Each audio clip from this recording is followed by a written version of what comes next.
आज हमारा अष्टदश अध्याय 18 अध्याय शुरू होने वाला है। और इस अध्याय का नाम है मोक्ष संन्यास योगा। तो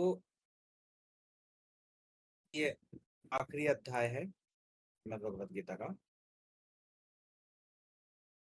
तो शुरू करते हैं। अर्जुन उवाच संन्यासस्यो महाबाहो तत्तमिच्छामि वेदितुम् त्यागस्य च ऋषिकेश पृथक् केशी निषूदनः। अर्जुन बोले, हे महाबाहो, हे अंतर्यामिन, हे वासुदेव, मैं संन्यास और त्याग के तत्व को पृथक पृथक जानना चाहता हूँ। अब प्रश्न के जगह पे चला आया है। ठीक है। पहले अध्याय से 17 नंबर अध्याय तक, सप्तदश अध्याय तक जो जो कहा गया है उसका एकदम संक्षिप्त समालोचना या फिर उपसंहार, वैसे भी कहे, ये अष्टादश अध्याय वही है। तो अब यहाँ पे वो पूछ रहा है कि संन्यास और त्याग के तत्व को पृथक रूप में जानने के लिए वो पूछ रहा है। और क्यों इसका नाम मुख्य संन्यास योग है, ये है। इसके बारे में अगर हम लोग सोचे तो योग जो शब्द है उसका दो भाव है। एक है संन्यास भाव और एक है त्याग भाव। अगर हम लोग सन्यासी और त्यागी को ऊपर ऊपर देखें, ठीक है, या फिर उसका सिर्फ अंतःकरण में अगर सोचे, तो दोनों में एक ही अर्थ का सूचना करता है। ठीक है। अब अगर यही है तो साधक के मन में ये प्रश्न उठ सकता है कि कौन सा मानना सत्य है, या फिर इसमें कोई प्रभेद है भी कि नहीं, कि अगर मैं त्यागी बन जाऊं क्या मैं और सन्यासी भी बन जा रहा हूँ, या फिर अगर मैं सन्यासी बन जाऊं तो क्या मैं त्यागी बन जा रहा हूँ। यहाँ पे भगवान को उसने केसी नी सूदना, केसी नी सूदन कहा। केश आवरक, ठीक है, जो ढक के रखता है। तो केसी मतलब आवरण शक्ति, मतलब जो आवरण शक्ति ज्ञान को अच्छन्न करके रखता है। ठीक है। अब केसी निशूदन मतलब जो सब प्रकाश है, ज्ञान का आवरण शक्ति का विनाशक जो है। प्रश्न जो है वो अज्ञानता जनित है, और अज्ञानता को नाश करने के लिए जो नाम दिया गया है वो है केसी निशूदन। केश और निशूदन मतलब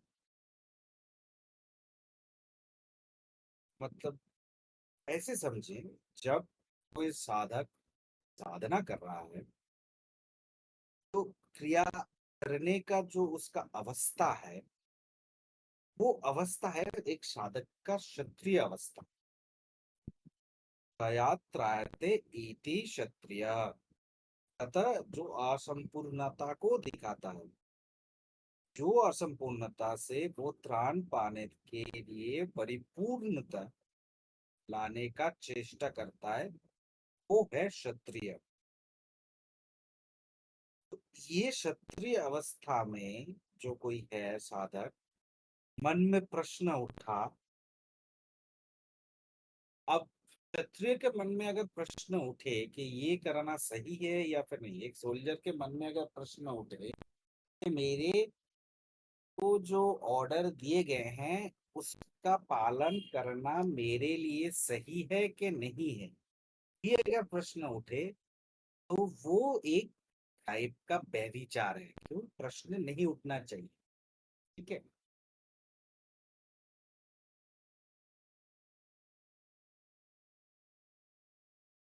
अब जब व्यभिचार हुआ, उस व्यभिचार का विनाश के लिए वो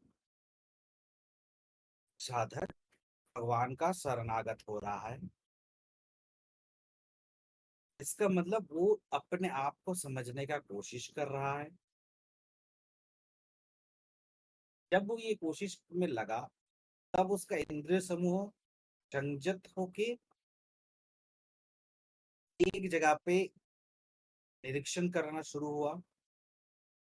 तो उसके चलते इंद्रिय और उसको अपने वश में नहीं कर पा रहा है, क्योंकि अब वो सजाग है, सचेत है। तो उस समय वो क्या हुआ, मैं वो ऋषिकेश जो शब्द आया है, त्यागस च ऋषिकेश पृथक केसी निषूदन, अब जाके ऋषिकेश हो गया। ऋषिकेश मतलब ऋषि का मतलब इंद्रिय समूह, और ईश मतलब नियंता।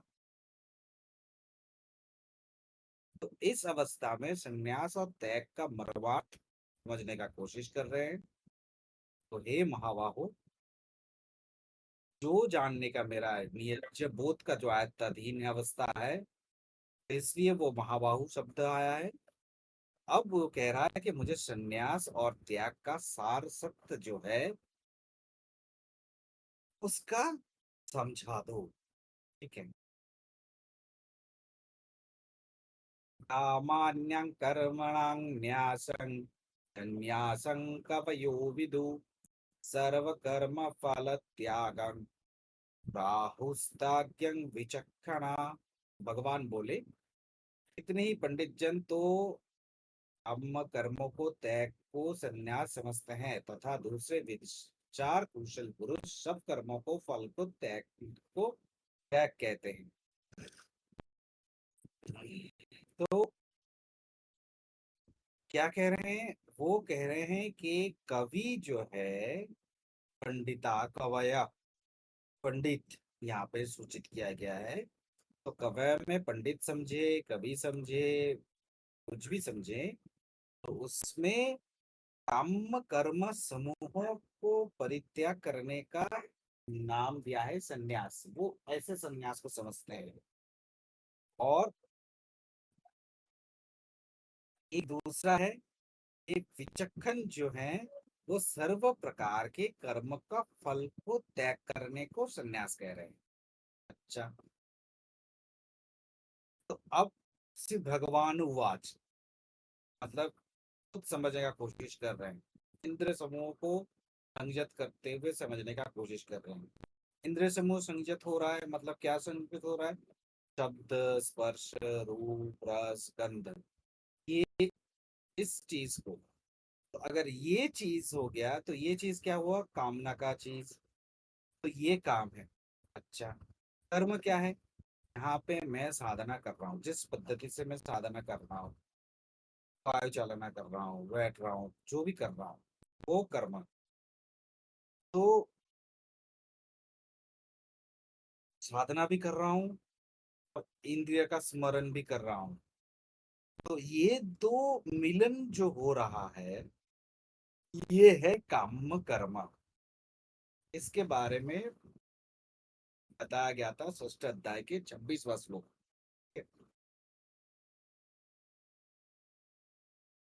अच्छा, कवया जो शब्द आया है, जिसमें पंडित है, तो इसका एक अर्थ ये भी है, यहाँ पे एक वस्तु को दो बार दिखाई नहीं देता है, प्रतिक्षण में नया का उत्पत्ति हो रहा है, ऐसे स्थान में जो रहते हैं उनको कवय कवि, ठीक है, उनको कहते हैं पंडित, उनको कहते हैं। तो वो पंडित जो काम कर्म का नाश करते हुए चलते हैं और उसी को संन्यास डालते हैं।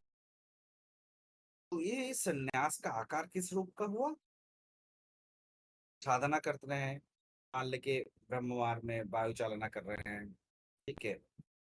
अब वायु चालना जो कर रहे हैं, ये मन से ही कर रहे हैं, शारीरिक और मानसिक दोनों कर रहे हैं। तो वायु के साथ में जब मिल रहे हैं, तो मन भी उसके साथ में आना जाना उसका भी चल रहा है। लेकिन मन का जो अल्टीमेट जो गोल है, जो भगवत प्राप्ति या फिर भगवत के साथ में मिल जाना, वो जो अवस्था है, वहां पे जो विष्णु पद को मिलना, शिव पद को मिलना, वो जो लक्ष्य है, उसको छोड़ नहीं रहा है। तो ये जो अवस्था है, ये है संन्यास अवस्था। ये एक प्रकार का सोच है। और सर्व कर्म फल क्या क्या है? मन जब साधना करते करते आगे बढ़ रहा है और बोरिंग फील हो रहा है, अब क्या हो रहा है? ये एक अभ्यास तरीके से हो रहा है। मन मन में भी नहीं है, मन एक जगह पे अटका हुआ है, विचलित भी नहीं हो रहा है, आना जाना भी नहीं हो रहा है। अभ्यास का गुण में एक ही जगह पे वो खड़ा है, बंद नहीं है, लेकिन नित्य कर्मों के स्थान में उसका लिप्त भी नहीं हो रहा है। ठीक है। तो ब्राह्मी स्थिति भी नहीं मिल रहा है, मतलब परावस्था का भोग भी नहीं हो रहा है, प्राण चालना में कोई बाधा भी नहीं है, लेकिन मन लिप्त भी नहीं है। तो ये जो अवस्था है, वो है कर्मफल त्याग का अवस्था। तो इस अवस्था में जो जितना समय रह सकता है, वो उतना ही ज्यादा त्यागी है। ठीक है। इस अवस्था में जो पकड़ा हुआ है, तो इसमें एक दूसरा चीज भी है संन्यास का। इसको अगर संधि विच्छेद करें, सम और न्यास, सम्मक और न्यास मतलब दृष्टि, तो सम्मक दृष्टि को भी संन्यास कहते हैं। एक दूसरा प्रकार के हैं। ठीक है, संन्यास। आगे बढ़ते हैं। त्याजं दोषवदितिक्के कर्म प्राहु मनीषिणा यद् ज्ञान तपः कर्म न त्याज्यमीति चापरे। कई एक विद्वान ऐसा कहता है कि कर्म मात्र दोषयुक्त है, इसलिए त्यागने योग्य है, और दूसरे विद्वान कह रहे हैं कि यज्ञ दान और तपरूप कर्म त्यागने योग्य नहीं है। देखो, बढ़िया। कोई मनुष्य ऐसा करता है, कर्म जो है वो दोषयुक्त है, ये इसलिए इसका त्याज्य है। किंबा कर्म रागादि दोषवत है। तो और दूसरे वो बोलते हैं कि यज्ञ दान तप कर्म त्याज्य नहीं है। मनीषी, मन को जो वश में किया है वो मनीषी। तो मनीषी जो है, जिसने ब्राह्मी स्थिति का रसा त्याग करते हुए कर्म का मतलब प्राण चालना का, कंपन का, उसको भी वो जो नहीं पकड़ते हैं, तो उनके लिए कर्म भी त्याज्य है। और जिनका मन वशीभूत नहीं है, वो कहते हैं यज्ञ दान तप क्रिया ये त्याग का चीज नहीं है। ठीक है।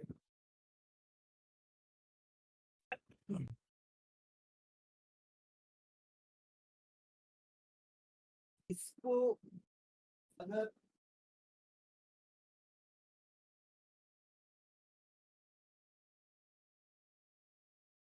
कि ये बड़ा चैप्टर है और एक समरी भी है, तो इसमें थोड़ा सा हम आगे पीछे करते हुए, ये 2 हफ्ते में हम इसको करेंगे। ठीक है। इसको थोड़ा सा हम धीरे धीरे थोड़ा सा एक डिटेल में जाने का कोशिश करेंगे। ठीक है।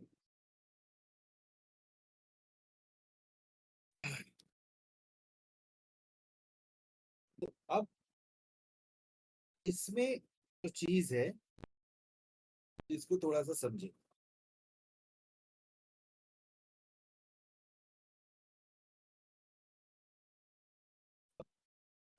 इसको इस तरीके से समझिए कि हम्म,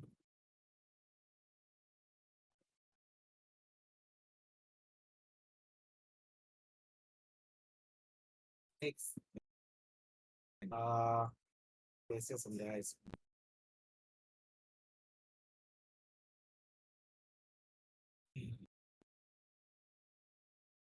इसको इस तरीके से समझे कि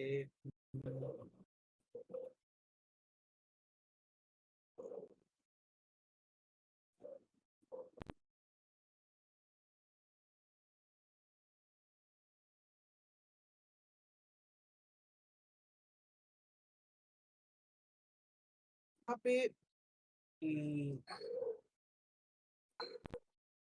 दो चीज आप समझ के रखिए, या दो प्रश्न मन में आ सकते हैं कि ये जो त्याग और संन्यास और मोक्ष इसके बारे में जो ये कहा जा रहा है यहाँ पे,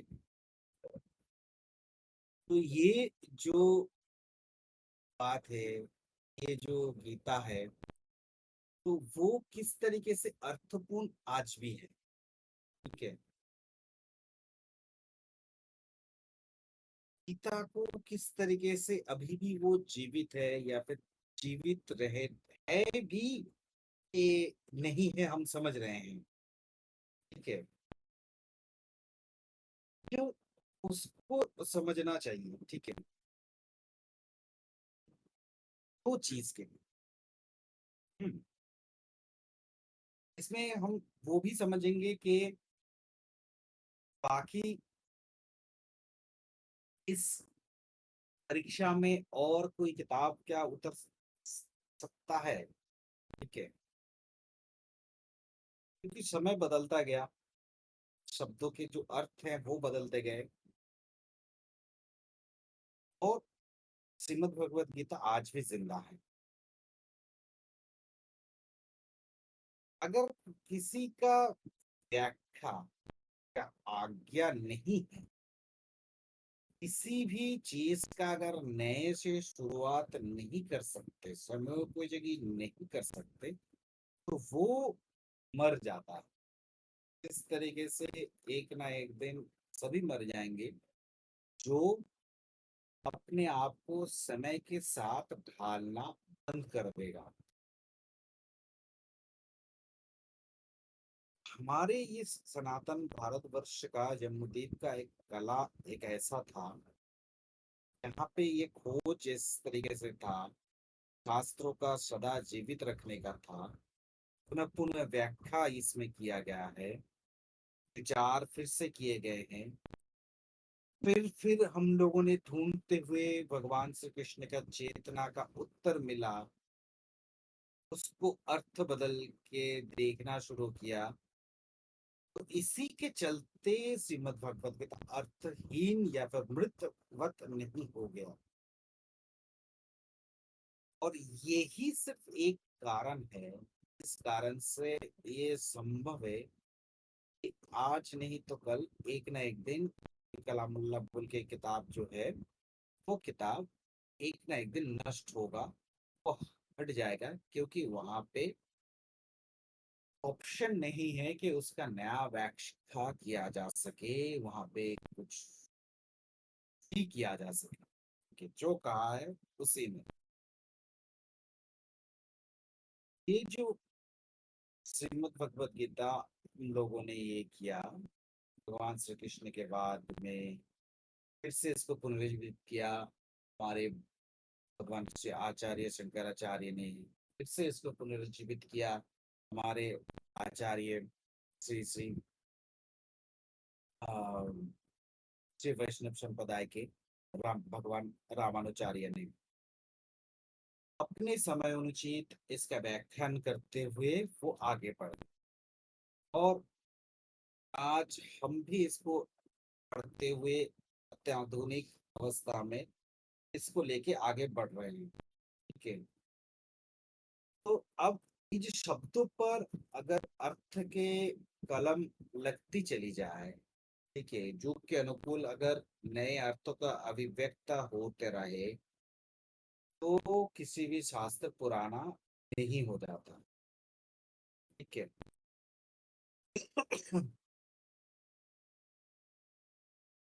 इसके साथ में यहाँ पे आया अर्थ, काम, धर्म और मोक्ष, ये जो है ये चार है पुरुषार्थ। पुरुषार्थ इसको कहा जा रहा है, और आगे बढ़ रहे हैं। ठीक है, क्यों क्योंकि इन्हीं के माध्यम से हमारे भीतर जो छिपा हुआ है, जो वो प्रकट हो जाता है। मैं कौन हूँ या फिर तुम कौन हो, इनका जो चुनौती में ही सिर्फ ये प्रकट होता है। मैं क्या हूँ या फिर तुम क्या हो, एक विशेष परिस्थिति में ही इसका स्थिति आना शुरू हो सकता है कि मैं कहाँ हूँ, मैं क्या कर सकता हूँ।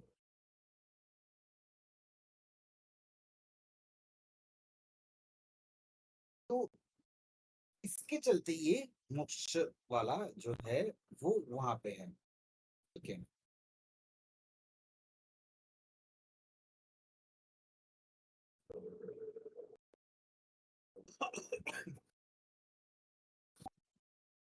तो इसमें आ, तो इसमें इतना डीप में जाके फायदा होगा नहीं।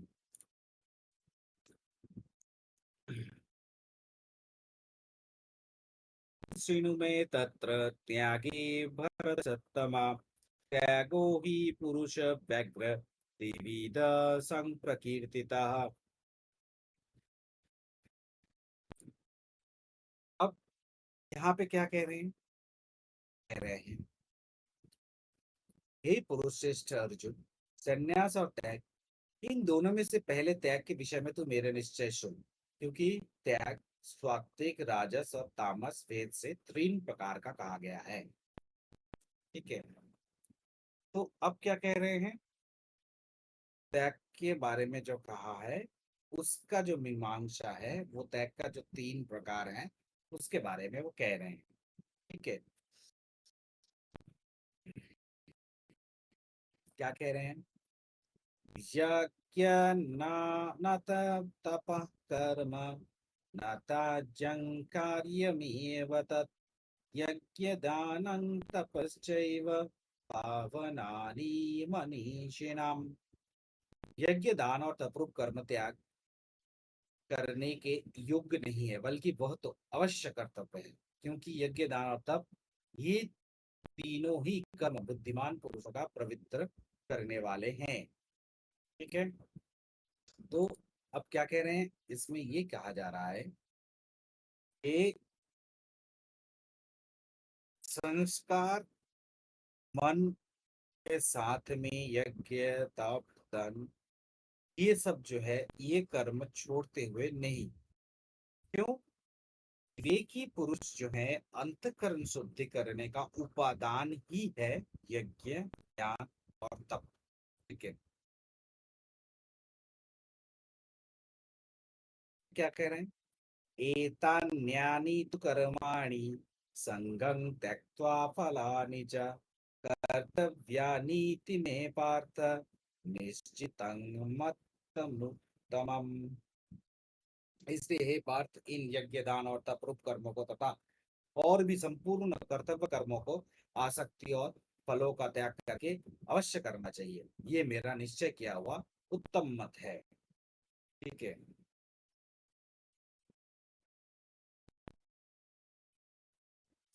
इसको सोचते हुए दो जगह पे सोचेंगे। ठीक है। तो जब साधक साधना कर रहा है, तो जब वो साधना ही उसका यज्ञ है, वो साधना ही उसका दान है, वो साधना ही उसका तप है। जब वो अपने ब्राह्मी स्थिति में है, तब यज्ञ दान और तप का जो कर्म है ये संपन्न हो रहा है। लेकिन किसी का संग में वो नहीं चल रहा है, क्योंकि इंद्रिय को वो एकीभूत करते हुए आगे बढ़ रहा है। तो जब वो ऐसे करते हुए चल रहा है तो इच्छा रूपिणी माया का संश्रम उसके साथ में नहीं है।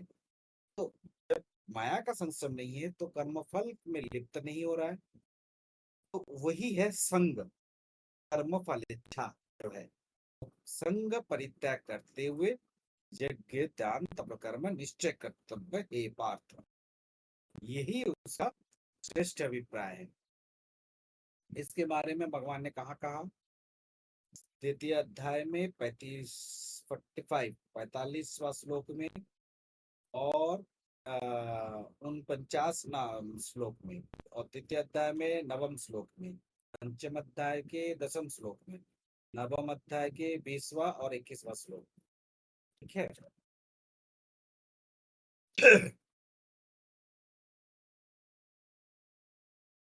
नियतस्य तु संन्यास कर्मणो नोपतत्ते मोहतः परित्याग तामस परिकीर्तिता।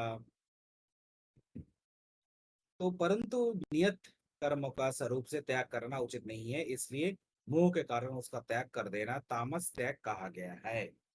नित्य कर्म को परित्याग करना कर्तव्य नहीं है, मोह वशत अगर इसका परित्याग करेंगे तो ये तामस बोल के कहा जाएगा, ये तामस है। ठीक है। तब फलाकांक्षा रहित कर्म का उपदेश कर्म त्याग का उपदेश नहीं है।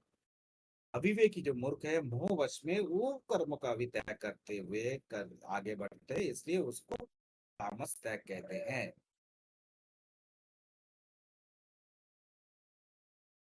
कर्म काय क्लेश भय त्यजेत स कृत्वा राजसं त्यागं नैव त्याग फलं लवेत।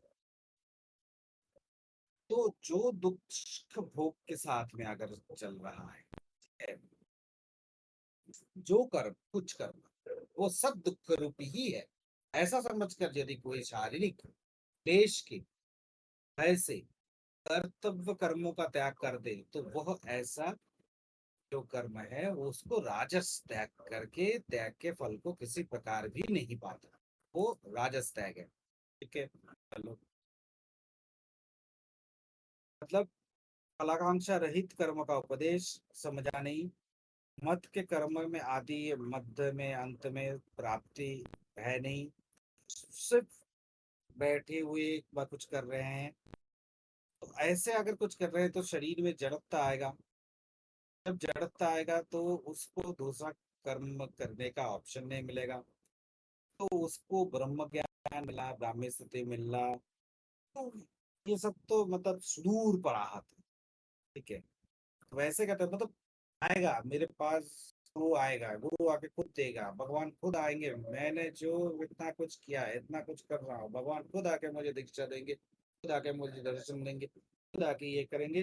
तो तब तक मैं बैठा हुआ हूँ, अरे मैं तो अद्वैत पढ़ लिया हूँ, मैं ही ब्रह्म हूँ, ये तो समझ गया हूँ, अब भगवान खुद आएंगे मुझे ये समझाने के मैं ही ब्रह्म हूँ।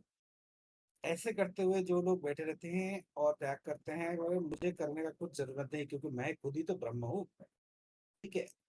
तो ऐसे जो लोग हैं उनको कुछ भी नहीं मिलता, और वो जो त्याग करते हुए बैठे हुए हैं उस त्याग को राजस त्याग कहा गया है। ठीक है।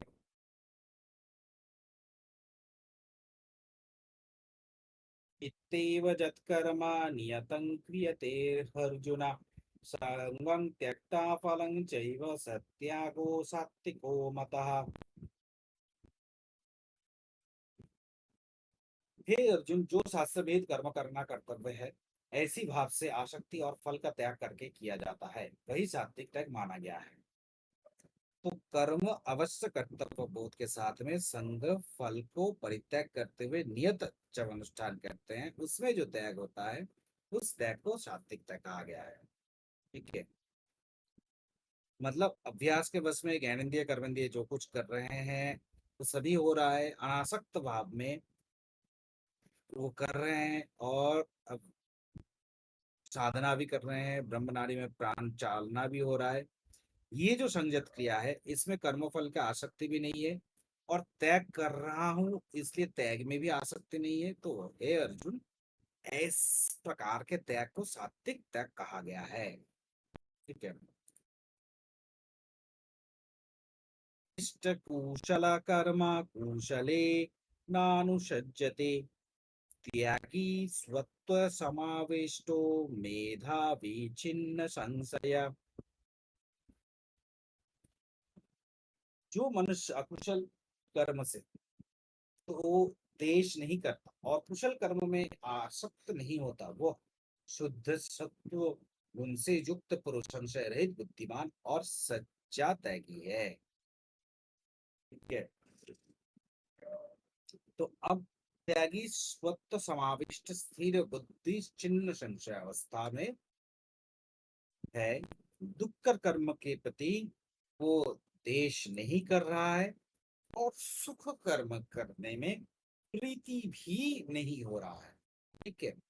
इस अवस्था में जब वो कर रहे हैं, मतलब सद्भाव व्यंजक शब्द मतलब सत्य, मतलब जिसमें सत्य न्याय धर्म दया भक्ति मात्र पवित्रता ये उत्पन्न होता है, मतलब आत्मा में आत्मा का अभिनिविष्ट तो करते हैं, जो अंतःकरण में नित्य तरिक्त अवस्था में तो ग्रहण कर नहीं करते, वो सत्य समाविष्ट है। ठीक है। मतलब आत्मस्वरूप नित्य है, तदरिक्त जो कुछ भी अनित्य है निश्चय करते हुए समस्त अनिष्टों को वर्जन जो नहीं कर रहा है वो त्यागी है।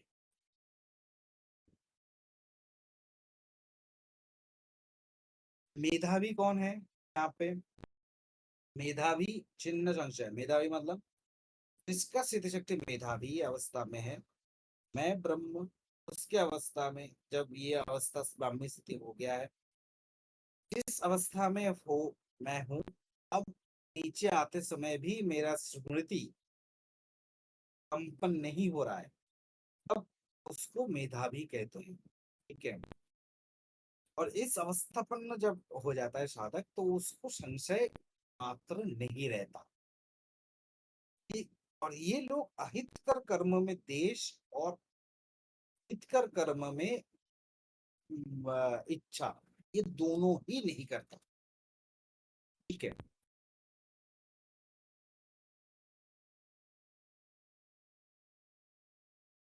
प्रीताशक्कं त्यक्तुं कर्मण्य शेषतः जस्तु कर्म फल त्यागी स त्यागी तभीधीयते। क्योंकि शरीरधारी किसी भी मनुष्य के द्वारा संपूर्णता से सब कर्मों का त्याग किया जाना शक्य नहीं है, इसलिए जो कर्म फल का त्यागी है वही त्यागी है, ये कहा जाता है। तो देहाभिमानी पुरुष जो है निश्शेष में समस्त कर्म त्याग करते हुए समर्थ नहीं होता, तो इस निमित्त कर्म फल त्यागी जो है वही त्यागी है। ठीक है।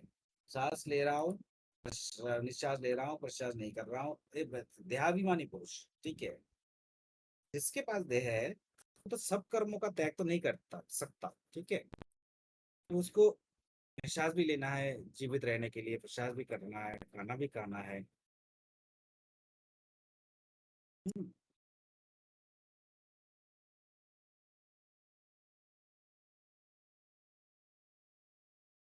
तो उनके बारे में कहा गया है, अनिष्टमिष्टं मृश्चञ्च त्रिविधं कर्मणा फलम् भावत्यागीनां प्रयत्नातु सन्न्यासीनां कश्चित्। कर्मफल का त्याग ना करने वाले मनुष्य को कर्मों का तो अच्छा बुरा और मिला हुआ ऐसे तीन प्रकार का फल मरने के पश्चात अवश्य होता है, किंतु कर्मफल का त्याग कर देने वाले मनुष्यों के कर्मों का फल किसी काल में भी नहीं होता। ठीक है। अनिष्ट इष्ट मिश्र, ये तीन प्रकार कर्मों का जो फल है शरीर पात के बाद भी इसको मिलता है, लेकिन सन्यासी जो है उनको ये नहीं मिलता। ठीक है।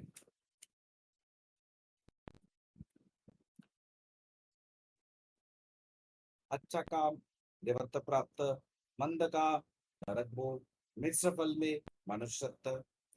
तो ये सब जो है वो दूसरे में होता है, जिसको कर्मफल त्यागी है, कर्मफल जिसको स्पर्श नहीं कर पाता, तो उसको, उसके लिए सर्वकर्म भगवान में समर्पित होने से कर्म बंधन से मुक्त होता है, और शरीर धारण करके उसको फिर से मतलब देह धारण नहीं करना पड़ता। और जो ये देखते हुए उसका निंदा करते हैं, तो निंदक ही उस पाप को ग्रहण करता है। ठीक है। और उनको जो अच्छा कहते हैं, तो जो पुण्य कमाते हैं, तो उनका जो प्रशंसा करते हैं वो पुण्य फल उनको मिल जाता है, और उससे उनका भी मुक्ति हो जाता है। ठीक है। पंचैतानि महाबाहो कारणानि निबोध में सांख्ये क्रीतान्ते प्रोक्तानि सिद्धये सर्व कर्मणाम। हे महाभाव, संपूर्ण कर्म की सिद्धि के ये 5 हेतु कर्म का अत्यंत अंत करने के लिए उपाय बतलाने वाले सांख्य शास्त्र में कहे गए हैं, उनको तू मुझसे भली भांति जान। बखवान जो है 5 कारण, ठीक है, तो त्याग करने के लिए सांख्य है। तो जिस शास्त्र में अविद्या, अध्यारोप, अपवाद ये सब है, प्रपंच का नित्यता है, आत्मा का नित्यता है, उसको कृतांत या फिर वेदांत कहा जाता है, ठीक है। तो ज्ञातव्य पदार्थ जो है, जिस शास्त्र में शंका है, तो उसको सांख्य कहते हैं, ठीक है। और कृतांत मतलब ये सांख्य का ही एक विशेषण है, ठीक है? कृत मतलब कर्म, और कर्म का अंत जहाँ पे हो रहा है, मतलब परिसमाप्ति जहाँ पे हो रहा है, तो कृतांत मतलब कर्मांत या फिर वेदांत, ये जो सिद्धांत है, ठीक है। इसमें ये भी कहा जा रहा है, सर्वं कर्माखिलं पार्थ ज्ञाने परिसमाप्ते। तो इसमें जो आत्मज्ञान का संज्ञात होने से सर्व कर्म का निवृत्ति हो जाता है, वो यहाँ पे दिखाया जा रहा है, ठीक है। तो आत्मज्ञानार्थ में सर्व कर्म का निष्पत्ति के 5 कारण है, उस 5 कारण को जानना आवश्यक है। भगवान उस 5 कारण के बारे में फिर कह रहे हैं। क्या कह रहे हैं? तथा कर्ता करणंच पृथि विद्वम विविधाश्च पृथक चेष्टा दैवाचैवात्र पंचमम। इस विषय में अर्थात कर्मों की सिद्धि में अधिष्ठान और कर्ता तथा भिन्न भिन्न प्रकार के करण एवं नाना प्रकार के अलग अलग चेष्टाएं, और वैसे ही 5वां हेतु देव है। तो क्या क्या हुआ? अधिष्ठान, कर्ता, पृथक विध करण, नाना विध पृथक चेष्टा, और पंचम दैव। इसको समझने का कोशिश करते हैं। अधिष्ठान, तो जिसको मैंने मान लिया है, मान के चल रहा हूं, मतलब देह, मैं अपने आप को मान रहा हूँ देहवान, अधिष्ठान। कर्ता, उपाधि लक्षण में जो भोगता है, अर्थात देह, इंद्रिय, मन, इसका आदि में कोई भी मैं नहीं हूँ, ये सभी मुझसे अलग है। तो अज्ञान इसका कल्याण है, ठीक है। मैं इनके साथ में मिलते हुए मैं बन गया हूँ, मैं अपने आप को सोच रहा हूँ, ठीक है। जैसे हम लोग कहते हैं कि मैं सोच रहा हूँ, मैं सोच रहा हूँ मतलब मैं तो कभी नहीं सोचता, मन सोच रहा है, ठीक है। लेकिन हम लोग जब कहते हैं, तब कहते हैं कि मैं सोच रहा हूँ, ठीक है। तो इस तरीके से इंद्रिय, मन, इन सब का आदि में मैं नहीं हूँ, लेकिन इन सब तो मैं हूँ, ये भ्रांति के साथ में आगे बढ़ रहा हूँ, ठीक है। फिर तीसरा है, 5 जो कर्मेंद्रिय है, 5 जो ज्ञानेंद्रिय है, मन और बुद्धि, ये जो 12 है, ये 12 करण है। विविध चेष्टा, विविध चेष्टा मतलब जो 49 प्रकार के वायु का आकर्षण और मिलन में नाना प्रकार के जो हृदय होता है, इसको पुरुषकार कहते हैं, वो है विविध चेष्टा। दैव मतलब अदृष्ट या फिर पूर्वकृत कर्मफल, या फिर दैवकृत कार्य, या फिर विधान, या फिर देवता, तो ये सब है कर्म सिद्धि का कारण, ये 5, ठीक है। और पंचम जो कारण है दैव, जटिल विषय, उसके बारे में हम लोग किस तरीके से इसको पकड़ सकते हैं, किस तरीके से पकड़ सकते हैं, क्योंकि इस बारे में उन्होंने ज्यादा नहीं कहा, ठीक है।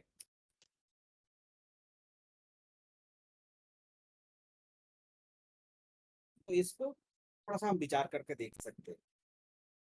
किसी कर्म में सिद्धि लाभ अगर करने के लिए मनुष्य जब चेष्टा उद्यम करता है, तो वही उसका पुरुषकार या फिर क्रियमान कर्म है, ठीक है। अब क्रियमान कर्म के द्वारा फल का आकांक्षा करते हुए क्रियमान कर्म कर रहे हैं। अब क्रियमान कर्म अगर नहीं होगा, तो फल नहीं मिलेगा। अब क्रियमान कर्म के द्वारा अगर फल को पाने के लिए जितने प्रकार के कारण है, उसका अगर अभाव हो तो फल मिलेगा नहीं। ये जो कारण है, ये पहला हो सकता है शिक्षा। शिक्षा अगर ना रहे तो कर्म में सिद्धि लाभ नहीं होगा। अब शिक्षा क्या हो सकता है, दो प्रकार में हो सकता है। एक है अभी जो शिक्षा हम ग्रहण कर रहे हैं और उसके साथ में जो अभिज्ञता हम पा रहे हैं, ठीक है, जो एक्सपीरियंस हम कर रहे हैं वो है, तो वो इस जन्म का जो पुरुषकार का फल है, संस्कार है। ठीक है। दूसरा प्रकार है जो पूर्व जन्मार्जित जो शिक्षा है, पूर्व में जो संस्कार प्राप्त हुए हैं, जो प्रारब्ध है, जो अदृष्ट है, दैव है। ठीक है। अब इसके साथ में अगर क्रियमान कर्म का अनुकूल में दोनों एक साथ में चल रहे हैं तो निर्विघ्न है, तो वो क्रियमान कर्म सही चल रहा है। अगर वो नहीं है तो वो क्या हो रहा है, वो जाके हमारा प्रतिकूल हो रहा है, तो विघ्न संकुल, विघ्न उत्पादन कर रहा है। द्वितीय जो कारण है वो है प्राकृतिक नियम, दैवकृत विधान। प्राकृतिक नियम का अनुवर्तित होके क्रियमान कर्म अगर हम कर रहे हैं तो सुफल उत्पन्न हो रहा है, नहीं तो नहीं हो रहा है। ठीक है। मिट्टी में हमने बीज बोया, बीज के साथ में अनुकूल जो हवा है वो मिलना चाहिए। मिट्टी है, इसमें वो होना अच्छा होना चाहिए, बीज का अनुकूल होना चाहिए। उसमें जल, वायु, धूप, आकाश, फर्टिलाइजर मतलब सार, ठीक है, तो वो सब सही प्रकार के होगा तो बीज अंकुरित होगा, वृक्ष में परिणत होगा, फल उत्पन्न करेगा। लेकिन उस वो काल के सापेक्ष होगा, समय के साथ होगा। ठीक है। तो काल भी एक कारण है और वो भी प्राकृतिक नियम के अंतर्गत अवस्था में है। ये जो काल है ये नाना रूप में विभक्त है, भिन्न भिन्न शक्ति का विकास करता है, भिन्न भिन्न परिणाम दिखाता है। तो कर्म का सिद्धि में ये काल का भी एक प्रधान अंग है। अब ये काल अनुकूल होने से क्रियमान कर्म में सुफल होता है और प्रतिकूल होने से सुफल नहीं होता। ठीक है।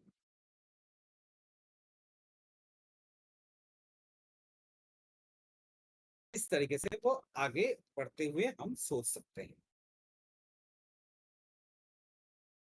ईरवं मनोवीर्षत् कर्म पारभते नर, न्यासं वा विपरीतं प्रपंचेतस्य हेतवः। मनुष्य मन, वाणी और शरीर से शास्त्र अनुकूल अथवा विपरीत जो कुछ भी कर्म करता है उसके ये पांच कारण है। तत्रैव सति कर्तारमात्मनं केवलं तु यः पश्यत्यकृत बुद्धित्वात् नाशा पश्वती दुर्मति। परंतु ऐसा होने पर भी जो मनुष्य अशुद्ध बुद्धि होने के कारण उस विषय में यानी कर्म की होने में केवल शुद्ध स्वरूप आत्मा को कर्ता समझता है, वो मलिन बुद्धि वाला ज्ञानी यथार्थ नहीं समझता। ठीक है। तो मैं आत्मा हूँ, केवल राम हो, नित्य शुद्ध मुक्त निष्क्रिय हो, तो जो कोई भी है, हेतु है वो मुझे छू नहीं सकता। ठीक है। अब इसके चलते जो देहाभिमान के साथ में जो चल रहा है वो देखने से भी देखता नहीं है। ठीक है। वो उससे नहीं होगा। ठीक है। यश न हितं क्रीतो भाव बुद्धिर्जस्य न लिप्यते, हत्यापि स इमा लोकान् नाहस्ति न निबध्यते। जिस पुरुष के अंतकरण में मैं करता हूँ ऐसा भाव नहीं है, तथा जिसकी बुद्धि सांसारिक पदार्थों में और कर्मों में लिपायमान नहीं होती, वह पुरुष इन सब लोगों को मारकर भी वास्तव में ना तो मारता है और ना पाप से बनता है। तो जिसका अहंकृत भाव नहीं है, जिसका बुद्धि लिप्त नहीं है, जो इस समस्त लोक का हनन करी करके भी हनन नहीं करता, तत्फल में निबद्ध नहीं होता। मतलब जो अच्युत भाव में अवस्था में है, अपने आप में है, आदि अंत मध्य किसी में लिप्त नहीं होता है, जिसके इस अवस्था में है, हनन करता वो नहीं होता। ऐसे मान के चले, मच्छर काट रहा था, मैंने एक मच्छर उड़ रहा था, मैंने एक साइड होके मैं सो रहा था, दूसरे साइड में गया तो मेरे शरीर के दबने से वो मच्छर मर गया। तो ये जो हत्या हुआ मच्छर का, तो उस हत्या से वो मैं हनन करता नहीं होता। ठीक है। तो इस बद्धजनित ये जो कर्म फल है, ये भी बंधन में नहीं आता। ठीक है। इसके बारे में हम लोगों ने जब द्वितीय अध्याय के 17 नंबर श्लोक से 21 नंबर श्लोक तक आए थे, तब इसके बारे में हम लोगों ने चर्चा किया था। ठीक है।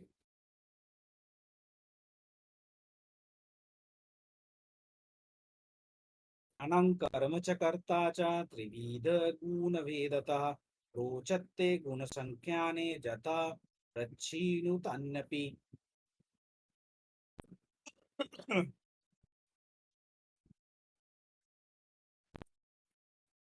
ज्ञाता, ज्ञान और ज्ञेय, ये तीन प्रकार की कर्म प्रेरणा है। और कर्ता, करण अर्थात क्रिया, ये तीन प्रकार का कर्म संग्रह है। तो इसको थोड़ा सा समझते हैं। घट एक कार्य है, इसका हेतु है कौन? कर्ता, मतलब कुंभकार। मृत्तिका क्या है? इसका अधिष्ठान है। ठीक है। वो जो चक्की में घुमाता है, तो वो जो चक्र दंड आदि है, वो है करण। हस्त से घुमा रहे हैं, मशीन से घुमा रहे हैं, हस्त संचालन आदि जो है वो है क्रिया, मतलब चेष्टा। और कुंभकार का घट का निर्माण का जो संस्कार है, वो है दैव। ठीक है। ये पांच चीज मिलने से वो घट निर्माण होता है। लेकिन अगर ये पांच मिलने से ही क्या घट हो जाता है? तो मृत्तिका, चक्र, कुंभकार, की आसक्ति, संस्कार, ये सिर्फ है। घट बन सकता है? नहीं, उससे भी नहीं होगा। अगर वो घट नहीं करेगा, तो ये सब होने से भी घट नहीं बनेगा। ठीक है। तो घट निर्माण कार्य में अगर कार्य होता है, ठीक है, तभी हो सकता है, नहीं तो नहीं। तो हेतु है, पांच हेतु है, कर्म करने का, कार्य करने का पांच हेतु है। लेकिन उसके साथ में प्रेरित होना भी पड़ेगा, तब जाके वो होगा। ये प्रेरित कौन क्या है? ना ज्ञान, ज्ञेय और परिज्ञाता। ठीक है। मेरा ये जो चीज है, मेरा जो ये द्रव्य है, ये आवश्यक है, वहां पे आवश्यक है, पानी रखने में आवश्यक, ये जो आवश्यकता है, इसका जो बोध है, ये ज्ञान है। मुझे बनाना क्या है? घट। ये है क्या? ज्ञेय। और मैं क्या हूं? मैं परिज्ञाता। तो अगर मुझे वो द्रव्य आवश्यक नहीं है, तो क्या मैं उसके लिए चेष्टा करूंगा? नहीं करूंगा। तो ज्ञान, ज्ञ, परिज्ञाता, ये कर्म में नियुक्त जब होगा, बाध्य जब होगा, तो उसके साथ में जब मेरा चक्षु, कर्ण, हस्त, पद, संचालन, रूप, क्रियाधारा, जब मैं उसको बनाऊंगा, मतलब ये करण होगा, संचालन क्रिया कर्म होगा, मैं कर्ता बनूंगा। ये सब करते हुए जब मैं आगे बढ़ूंगा, तो करण, कर्म और कर्ता, ये कर्म का आश्रय करते हुए जब आगे बढ़ूंगा, तब ये तीन कर्म के निर्भर करते हुए वो कार्य संपादन होगा। ठीक है।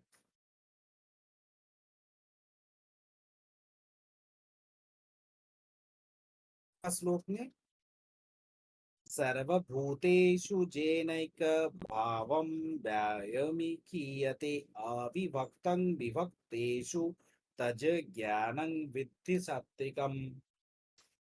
जिस ज्ञान से मनुष्य पृथक पृथक सब भूतों में एक अविनाशी परमात्मा भाव को विराग रहित समभाव से स्थित देखता है, उस ज्ञान को तू सात्विक जान। ठीक है। तो सांख्य में जो ज्ञान कर्म कर्ता ये जो सत्तादि गुण वृत्त में प्रकृत है, उसके बारे में जब भगवान कह रहे हैं, वो कह रहे हैं कि जिसमें सर्वभूत में एक अव्वय अविभक्त भाव से परिदृष्ट हो रहा है, वो ज्ञान सात्विक है। मतलब आकाश वायु अग्नि जल माटी तेजस अंडज उद्भिद जरायुज, ये जो पृथक पृथक भाव में देख रहे हैं, ये सभी विनाशी है। तो जे विनाशी है वो अनित्य है। ये जो परिणाम है, ये नित्य अव्यय है। तो ये जो पृथक पृथक भाव है, इस रूप का पृथकता है। तो ये ही दिखा दे रहा है, एक के अलावा दो नहीं है। जब ये ज्ञान का उदय होगा तो इस ज्ञान को सात्विक जान। ठीक है। यहाँ पे खत्म करते हैं 20वां श्लोक तक। ठीक है।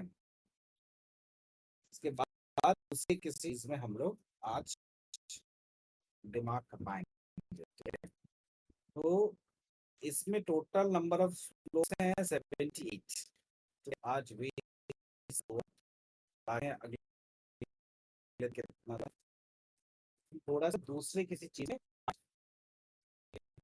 ये खत्म हो गया तो उसके बाद लोगों का पता नहीं चलेगा। तो रिकॉर्डिंग अभी के लिए बंद कर दें। फिर हम लोग किस